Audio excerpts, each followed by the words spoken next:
The discovery happened on a cold morning in the outer rim of known space. A Coalition patrol ship detected something strange floating near the edge of the void. It was massive, dark and older than anything they had ever seen. Captain Vrick stood on the bridge of his vessel, his feathers ruffling with concern.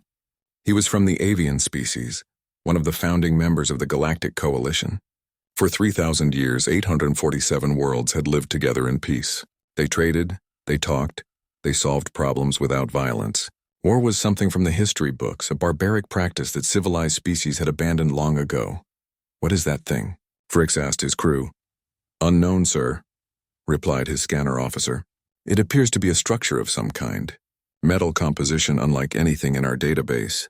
Age estimate, impossible to determine. Could be 10,000 years old, maybe more." Vrix felt a chill run through his body. 10,000 years was before the Coalition existed, before most species had achieved space travel. "Send a team. I want to know what we're dealing with." The boarding party entered the structure through an airlock that still worked somehow. Inside, they found corridors filled with dust and silence. The walls were covered in strange symbols that their translators couldn't read. Everything was built on a smaller scale than Coalition standard, as if made for beings shorter than most known species. Then they found the chamber. It was enormous, stretching for hundreds of meters in every direction, and it was filled with pods, thousands of them, arranged in perfect rows.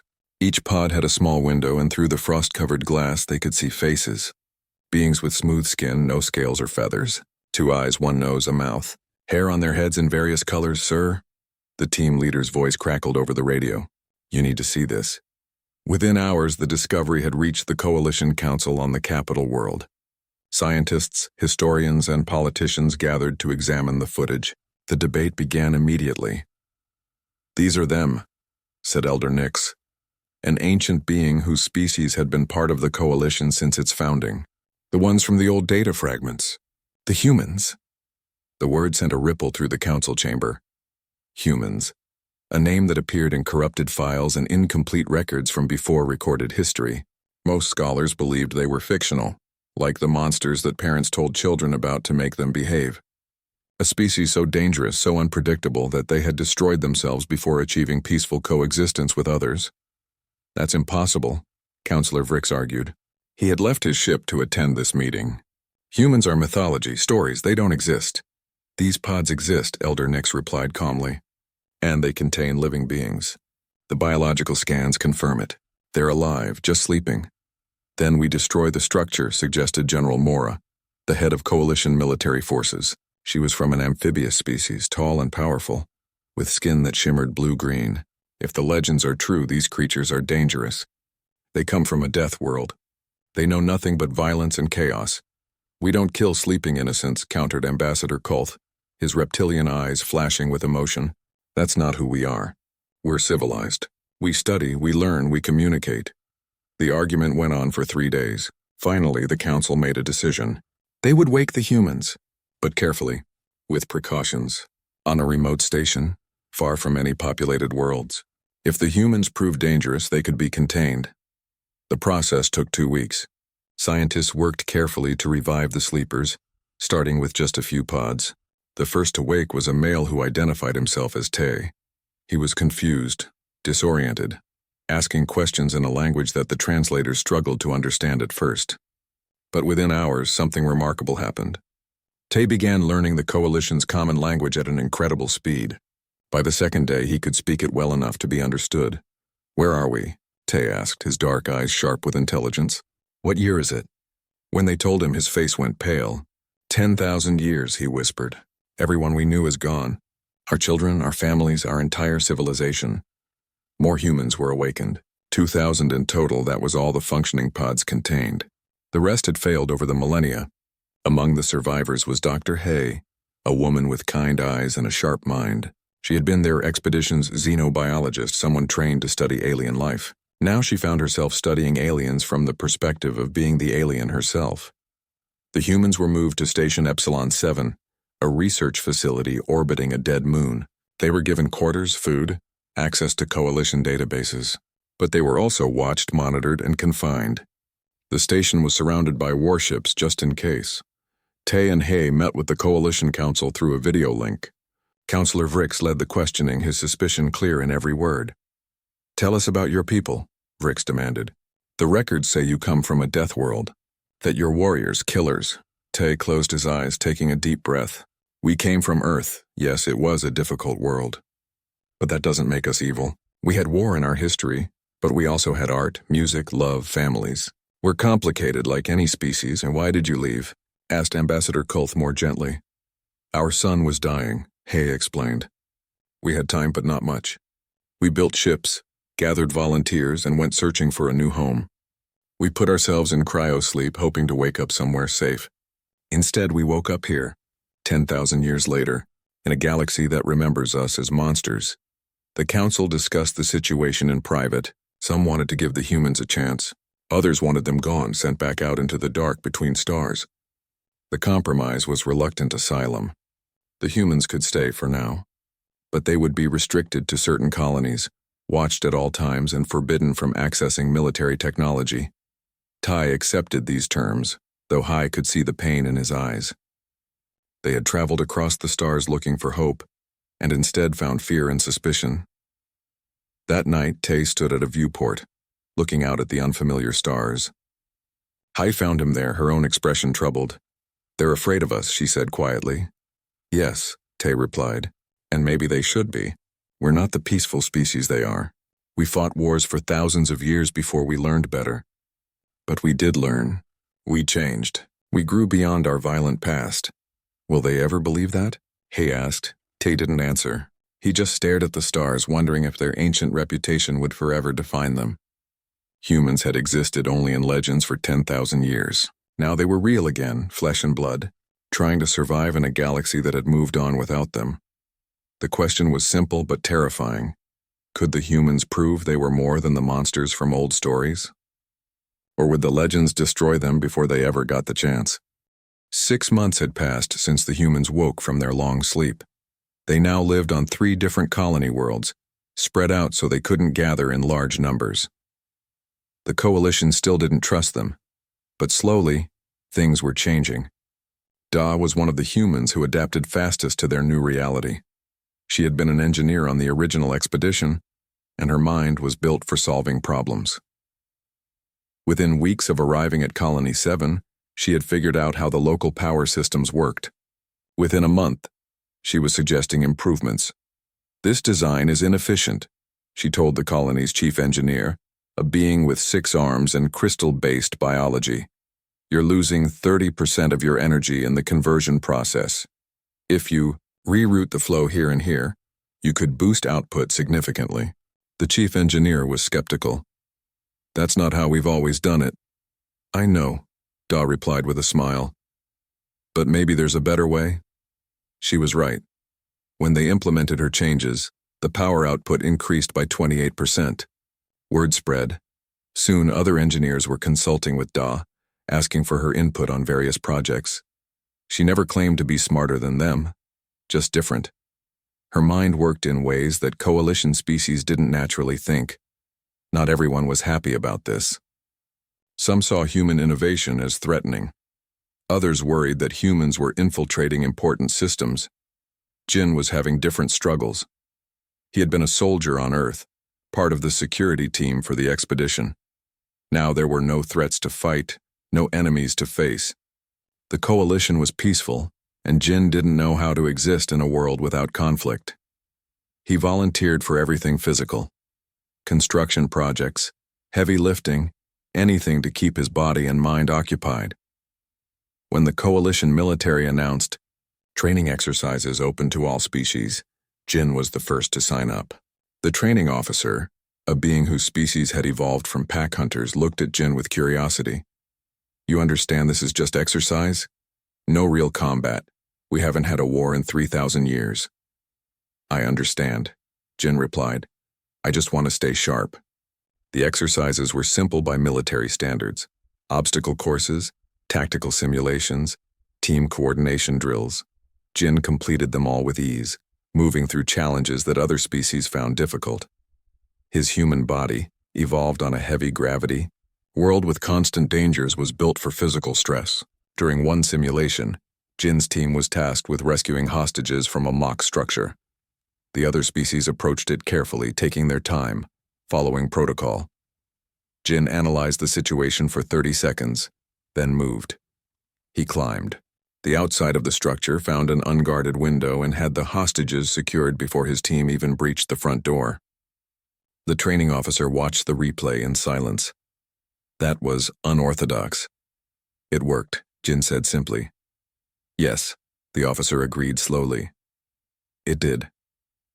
Tay spent most of his time in meetings, trying to convince the coalition that humans deserved more freedom. He had become their unofficial leader, the voice that spoke for all 2,000 survivors. It was exhausting work. Every day brought new restrictions, new concerns, new reasons why humans couldn't be trusted. Dr. Hay worked with coalition scientists, teaching them about human biology and psychology. She tried to bridge the gap between species to help them understand that humans weren't the demons from their old stories. We're social creatures, she explained during one presentation. We form bonds, we care for each other, we create art and music and beauty. Yes, we have capacity for violence, but we also have capacity for incredible kindness. The scientists listened, some with genuine interest, others with clear doubt. Then came the accident on Colony Tertius 9. It was a mining colony, one of the coalition's largest sources of rare minerals. 300 workers of 15 different species labored in the deep tunnels, extracting resources for the greater good. Then a support beam failed. The tunnel collapsed. 300 beings were trapped below ground, behind tons of rock and toxic gases. Coalition rescue teams arrived within hours. They assessed the situation and delivered their verdict. Impossible. The tunnels were too unstable, the atmosphere too deadly. Any rescue attempt would just create more casualties. The trapped workers would run out of air in 72 hours. There was nothing to be done except send condolences to their families. Tay heard about this during a morning briefing. He immediately contacted the rescue coordinator. We can help, Tay said. Let us try. The coordinator, a being with smooth blue skin and 4 eyes, looked doubtful. It's too dangerous. Our best teams can't survive in those conditions. What makes you think humans can? Because we're from a death world, Tay replied quietly. Dangerous is what we know. The coordinator hesitated. The council had been debating for hours. Every minute wasted was a minute those workers were dying. Fine, she finally said. But if your people die down there, it's not our responsibility. Understood, Tay said. Within 3 hours, 45 humans were assembled at the disaster site. Jin was there, along with Da and 30 other volunteers. They studied the situation, examining readings and structural analyses. The coalition observers expected them to take days to plan. Instead, Jin divided them into 3 teams after 20 minutes. We go in fast, Jin explained. Speed matters more than safety here. Team 1 stabilizes the immediate collapse. Team 2 finds the survivors. Team 3 creates an extraction path. We rotate every 4 hours so no one dies from the toxic exposure. You'll all die from toxic exposure anyway, a coalition officer pointed out. Your equipment can't handle those conditions for more than an hour. Da held up a modified respirator. I made some adjustments. These should last about 6 hours. Maybe 7 if we're lucky. Should? The officer asked incredulously. Maybe? We don't have time for certainty, Da replied. Those people are dying right now. The humans entered the collapsed mine. The coalition watched through remote cameras, expecting to witness a disaster. Instead, they saw something they couldn't quite understand. The humans worked without stopping. When the toxic gases overwhelmed their respirators, they switched out with fresh teams, but they didn't leave the mine. They just moved to different sections, continuing the work. They ate and drank while working. They made jokes over their communication channels even as they dug through rock with bleeding hands. How are they still going? One observer asked after 30 hours. They haven't slept. Humans can function without sleep for extended periods, Dr. Hay explained. She was monitoring her people's vital signs, worried but not surprised. It's not healthy, but in emergencies, We can push our bodies beyond normal limits. 47 hours into the rescue, Jin's team broke through to the trapped workers. All 300 were alive but weak. The humans worked even faster now, creating a path wide enough to evacuate people. They carried beings twice their size on their backs. They shared their oxygen with those who were suffocating. They refused to leave anyone behind. At the 50-hour mark, the last survivor was pulled from the mine. All 300 lived. None of the human rescuers died, though several collapsed from exhaustion once they reached the surface. The footage spread across the coalition networks within hours. Billions watched humans work with impossible determination, risking everything for beings they'd never met. They saw humans laugh while facing death. They saw them refuse to quit, even when their bodies were failing. In council chambers and homes, across 847 worlds, the same conversations were happening. Maybe the legends were wrong. Maybe humans weren't monsters. Maybe they were something else entirely. Tay sat beside Jin's medical bed, watching his friend recover from toxic exposure and exhaustion. "You didn't have to do that," Tay said quietly. Jin smiled weakly. "Yes, we did. We had to show them who we really are. Not the monsters from their stories, just people who don't know how to give up." Outside the medical center, something was changing. For the first time since waking, humans weren't being watched with fear. They were being watched with something else: respect, maybe even gratitude. The legend was beginning to shift, but neither Tay nor Jin knew that their greatest test was still coming, arriving from the darkness between stars. The first world went silent on a Tuesday morning. Colony Rim 14, a peaceful agricultural world with 8 million inhabitants. One day they were sending crop reports and family messages. The next day, nothing. The coalition sent scout ships to investigate. What they found made no sense. The planet was dead, not destroyed by weapons or natural disaster, but stripped. Every living thing was gone. The buildings stood empty. The fields were bare dirt. Even the insects and bacteria had been removed. It was as if someone had taken an eraser to all biological life and wiped it away. "What could do this?" General Mora asked, staring at the reports in horror. "Unknown," replied her intelligence officer. "We have no records of anything like this. Not in 3,000 years of coalition history." By the end of the week, 3 more worlds had gone silent. Then 5, then 12. Panic spread through the coalition. Governments evacuated outer worlds, pulling billions of civilians toward the core systems. Military fleets deployed to the frontier, searching for an enemy they couldn't identify. Eun was one of the humans working in coalition intelligence. She had been a data analyst on the original Earth expedition, someone who could look at patterns and see connections others missed. Now she sat in a secure facility, examining every piece of information about the attacks. "There," she said, pointing at her display. "See this? The attacks always move in the same pattern. Spiral motion clockwise approaching from the galactic rim. Whatever this is, it's not random. It's systematic." Her coalition supervisor, a being with compound eyes and a methodical mind, studied the patterns. "You're right. But what's doing this? Our sensors show nothing until the attacks are already happening." "Because you're looking for the wrong things," Yun replied. "You're scanning for biological signatures or energy weapons. But look at this residue from the dead worlds. Silicon-based compounds, crystal structures. Whatever attacked these worlds isn't biological like us. It's something else entirely." The coalition scientists analyzed Hyun's findings. She was correct. The enemy wasn't made of flesh and blood, but of silicon and crystal. A form of life so different from anything in the coalition that their sensors couldn't recognize it as living. "We need more information," General Mora said grimly. "We need to understand what we're fighting." That's when Elder Nix spoke up. The ancient being had been quiet during the crisis meetings, but now he shuffled forward, his old body moving slowly. "I know what they are," he said. "I've seen them before. A very long time ago." The council chamber fell silent.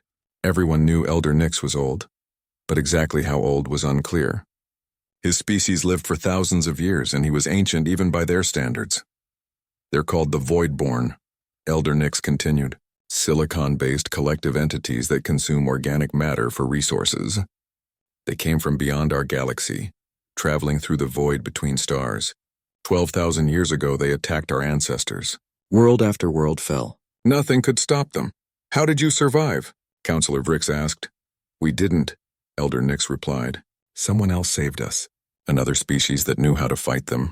A species that understood warfare in ways we couldn't comprehend. He paused, his ancient eyes looking directly at Tay, who sat in the observers section. The humans saved us. That's why the old records speak of them. They fought the Voidborn and won 12,000 years ago. Then they disappeared. We thought they were destroyed. But they weren't, they were sleeping. The council exploded with noise. Everyone talking at once, arguing, questioning. Counselor Vrix's voice cut through the chaos. If this is true, why don't we have clear records? Why are there only fragments and corrupted data? Because the Coalition erased them, Elder Nick said heavily. After the Voidborn were defeated, the humans left. They said they didn't belong in a peaceful galaxy. They were warriors, and peace made them uncomfortable. The Coalition was relieved. They were grateful for the help, but feared what humans might do during peacetime. So they removed the records, turned the humans into myths and warnings, stories to frighten children. It was easier than remembering the truth. Tay felt something cold settle in his chest. You made us into monsters on purpose. Yes, Elder Nix admitted. And now we desperately need those monsters again. General Mora called an emergency military council. Tay was invited, along with Jin and several other humans who had military experience. Wu, a former tactical officer, sat beside Tay as they reviewed the situation. The numbers were bad. The Voidborn had approximately 10,000 ships, all enormous crystalline structures that could survive almost any attack. The Coalition had 3,000 combat vessels, but they were designed for police actions and border patrols, not real warfare. We have 90 days, General Mora said, her voice hollow. That's how long before they reach the core worlds. After that, the Coalition falls. All 847 worlds, trillions of lives. Show me your battle plans, Tay said quietly. General Mora displayed the Coalition's defensive strategy. It involved forming lines of ships near strategic jump points, creating killing zones and holding position while evacuating civilians behind them. Jin looked at the plans and shook his head. This won't work. It's the standard defensive doctrine, Mora replied, slightly offended. Proven effective for thousands of years. Against other Coalition ships, Wu said. Against police actions and smugglers, not against an enemy that wants to exterminate all biological life. Tay stood, walking to the display. Your entire military philosophy is wrong for this fight. You're thinking about minimizing casualties and protecting resources. The Voidborn don't care about your defenses. They'll just keep coming until you're all dead. Then what do we do? Mora asked. You give me command, Tay said. Full authority over all Coalition military forces. No oversight, no committees, no debate. If you want to survive, you need to fight like humans fight. And humans don't fight clean. The suggestion caused an uproar. Give command of the entire Coalition military to a human? To someone from the species they'd feared for generations? It was unthinkable, but Elder Nick supported it. Ambassador Kulth supported it. And slowly, desperately, others did too. Because they were out of options and out of time. The vote was close, but it passed. Commander Tay was given full military authority. His first orders shocked everyone. Retrofit every civilian ship for combat, Tay commanded. I don't care if it's a cargo hauler or a family transport. Add weapons, add armor, add whatever you can. Every ship that can fly will fight. That's insane, a Coalition admiral protested. Civilians aren't soldiers. They'll be slaughtered. Better they die fighting than waiting, Tay replied coldly. The Voidborn don't take prisoners. Everyone fights or everyone dies. Those are the only choices. Da was put in charge of the retrofit operations. She worked with Coalition engineers to modify thousands of ships, turning peaceful vessels into weapons of war. It was ugly, brutal work. Everything the Coalition had spent 3,000 years avoiding. Jin trained soldiers. He taught them to be aggressive, to accept casualties, to keep moving forward even when it seemed hopeless. The Coalition troops struggled with these concepts. They were bred for peace, not war. Hyun continued analyzing the Voidborn, looking for any weakness. She worked 20 hours a day, surviving on stimulants and determination. One night, Dr. Hay found her collapsed over her workstation. You need to sleep, Hay said gently. Can't, Hyun mumbled. Need to find something, anything. There has to be a weakness.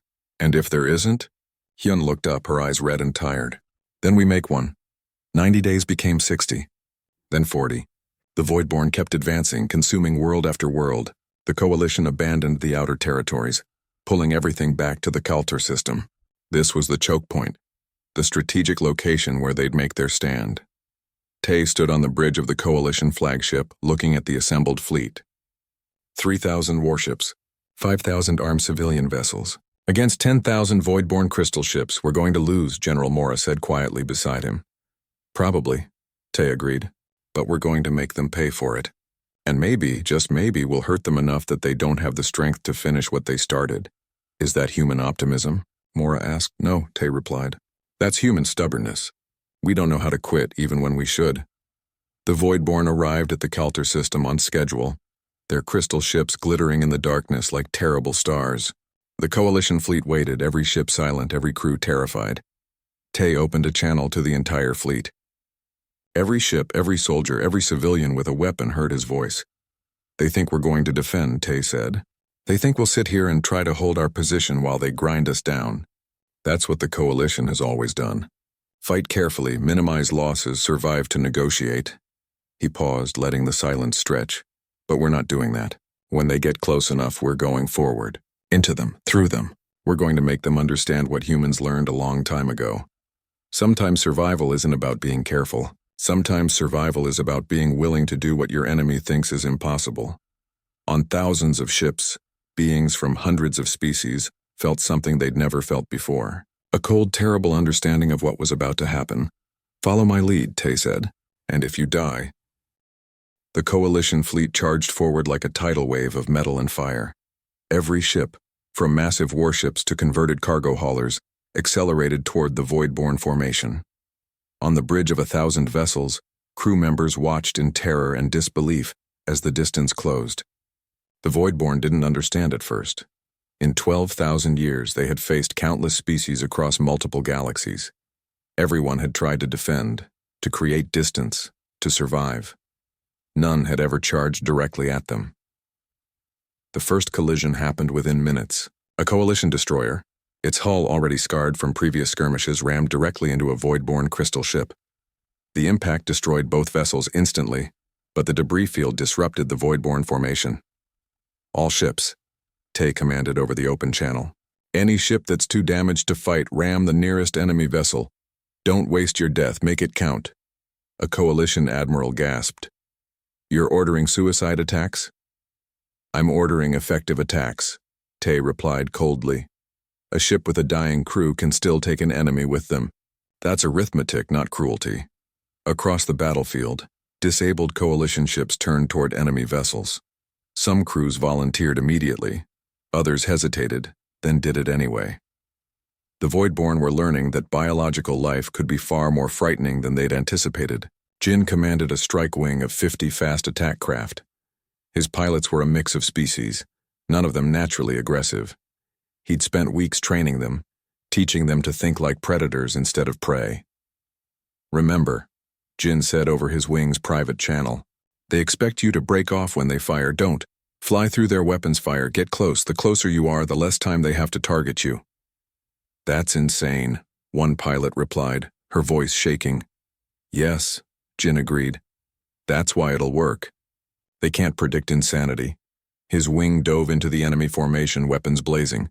3 ships were destroyed immediately by Voidborn defensive fire. The rest kept going, weaving through crystal structures, firing at point-blank range. Jin's ship took a glancing hit that tore away half his port wing. He compensated and kept flying. Target their connection points, Jin commanded. Where the crystals meet. That's the weak spot. His pilots followed his lead, and slowly, impossibly, Voidborn ships began to crack and shatter. It wasn't elegant or efficient, but it worked. Every Coalition ship was trading its life for pieces of the enemy. Da was aboard an engineering vessel, deep behind the front lines.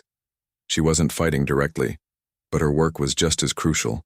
She'd discovered something during her weeks of studying Voidborn remains. The silicon-based entities used a specific frequency for internal communication. If that frequency could be disrupted, entire ships would lose coordination. We need to get this jamming device close to their command nexus. Da explained to Tay via secure communication. But our long-range missiles can't penetrate their defenses. We'd need to deliver it manually. How close? Tay asked. Inside their formation, probably inside their shields. That's a death sentence. I know, Da said quietly. I'll do it myself. No, Tay replied. You're too valuable. We need your mind for what comes after, assuming there is an after. Then who? Tay closed his eyes. Find volunteers. There will be volunteers. Da put out the call. She needed a team of 10 pilots to fly directly into the enemy formation, through defenses that had destroyed hundreds of ships already, to deliver a device that might not even work. She expected maybe a few desperate volunteers.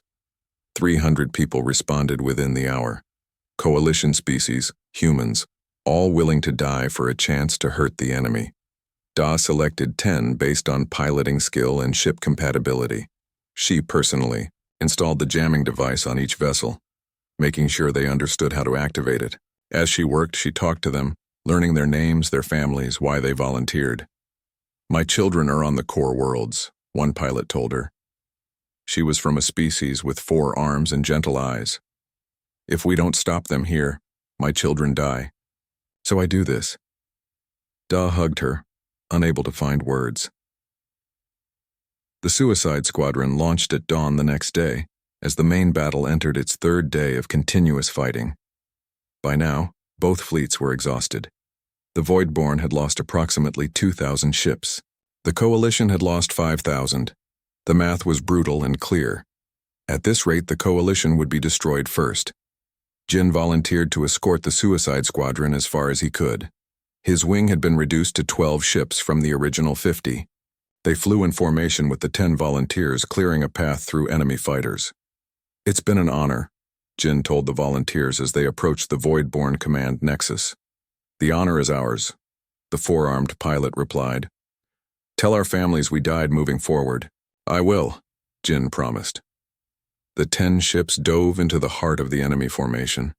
Voidborn defenses tore into them immediately. 4 ships exploded before reaching their targets. 3 more were destroyed while activating their devices.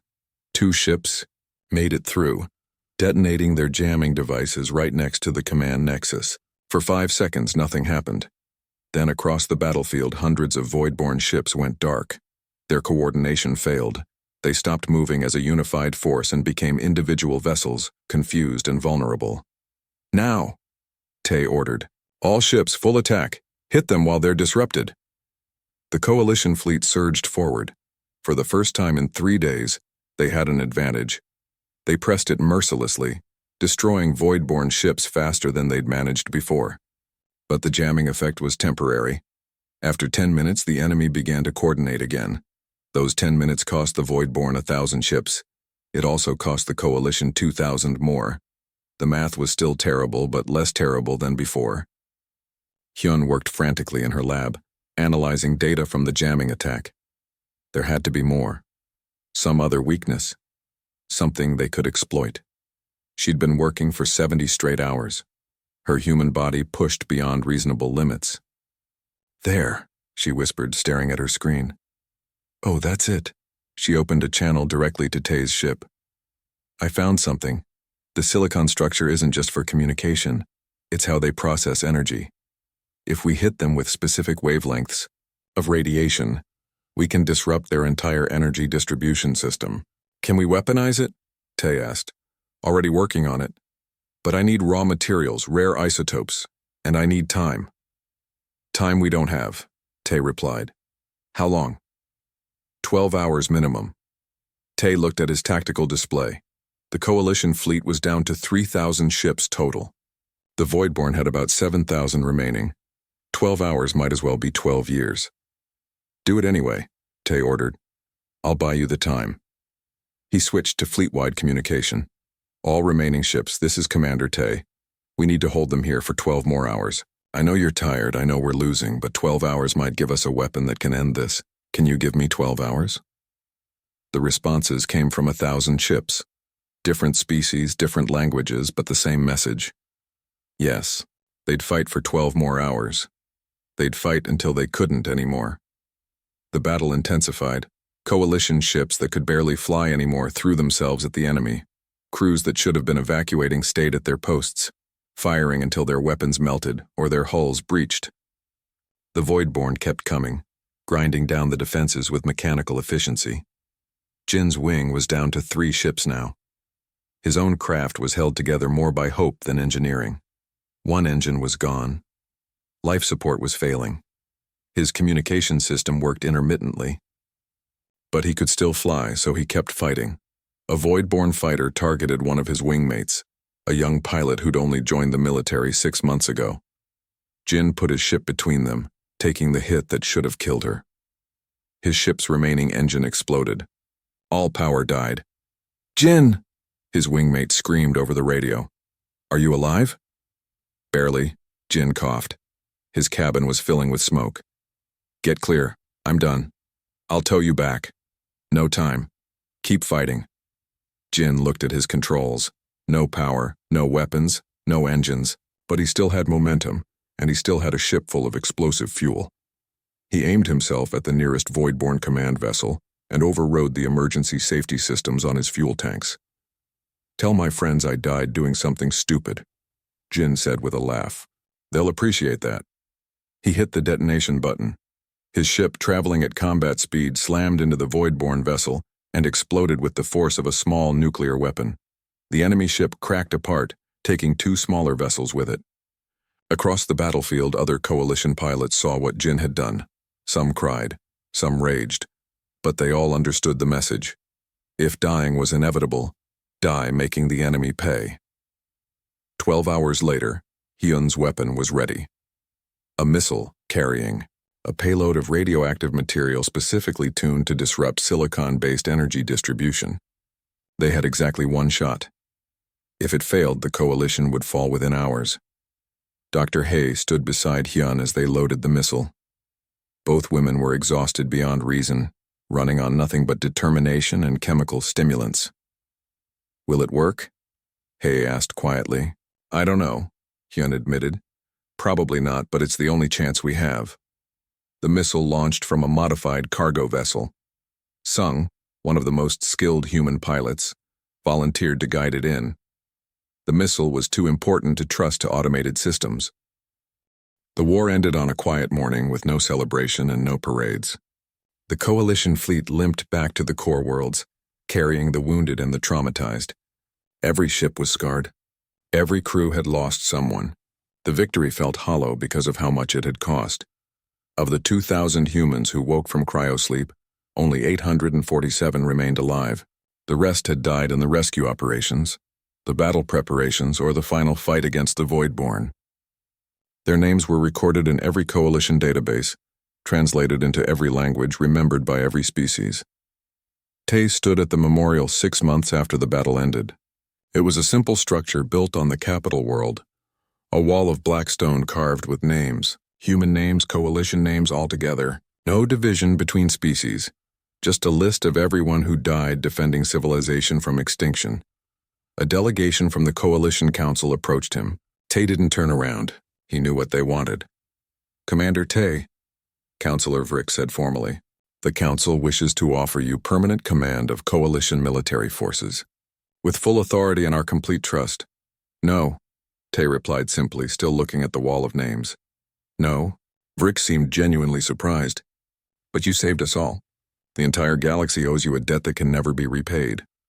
"That's exactly why I can't accept," Tay said. He finally turned to face them.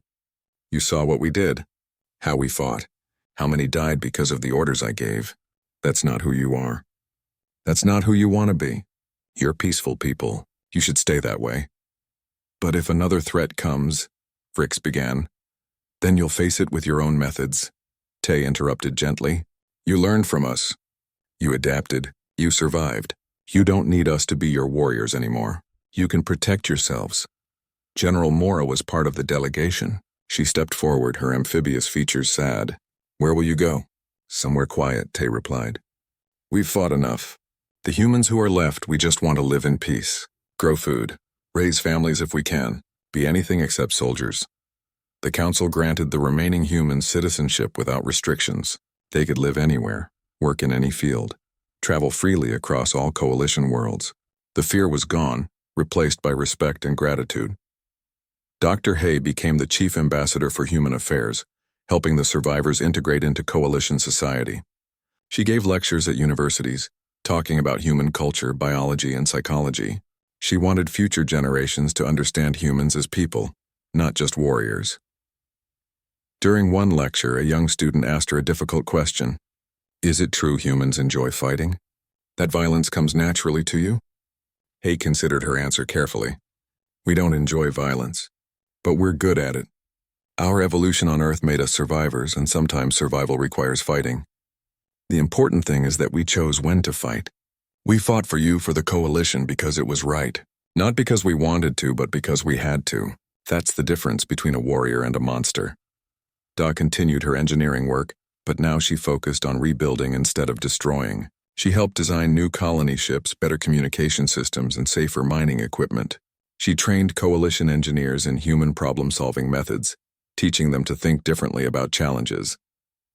One evening, she sat with a group of young engineers from various species. They asked her about the modifications she made during the war, the weapons and tactics she developed. I'm not proud of that work, Da admitted. I'm good at it, but that doesn't mean I like doing it. I became an engineer to build things, to create, to improve lives. War made me a destroyer instead. I hope I never have to do that again. The remaining human survivors scattered across coalition space. Some stayed together, forming small communities. Others integrated fully into mixed species colonies. They took various jobs, lived quiet lives, and tried to forget the war, but they couldn't forget. Every survivor carried the weight of what they'd done and seen. Some struggled more than others. Yun worked at a research institute studying peaceful applications of various technologies. She rarely talked about her role in developing the weapon that ended the war. When people asked, she changed the subject. One night, a colleague found her crying in her lab. What's wrong? They asked gently. I killed them all, Hyun whispered. 7,000 ships. Millions of void-born entities. I developed the weapon that destroyed them. I'm a mass murderer. You saved trillions of lives, her colleague replied. That doesn't make the deaths way less, Hyun said. I understand why I did it. I'd do it again if I had to, but understanding doesn't make it easier to carry. The coalition held an official ceremony 1 year after the battle. Every species sent representatives. The remaining humans were invited as honored guests. Many didn't attend, unable to face the public attention, but Tae went, representing all of them. Ambassador Kolth gave a speech about courage and sacrifice. Elder Nix spoke about the importance of remembering history accurately. Counselor Vrix, who had feared humans the most at first, talked about how wrong his prejudices had been. Then they asked Tae to speak. He stood at the podium looking out at billions watching across the galaxy and struggled to find words. We're not heroes, Tae said finally. We're survivors who did what needed to be done. Every species here would have done the same in our position. You just hadn't needed to learn how yet. He paused, gathering his thoughts. The old legends said humans were dangerous. They were right. We are dangerous, but danger isn't the same as evil. A fire is dangerous, but it also keeps you warm. A knife is dangerous, but it also cuts your food. Humans are dangerous, but we're also loyal, protective, and willing to die for people we barely know. He looked at the memorial wall, visible behind him.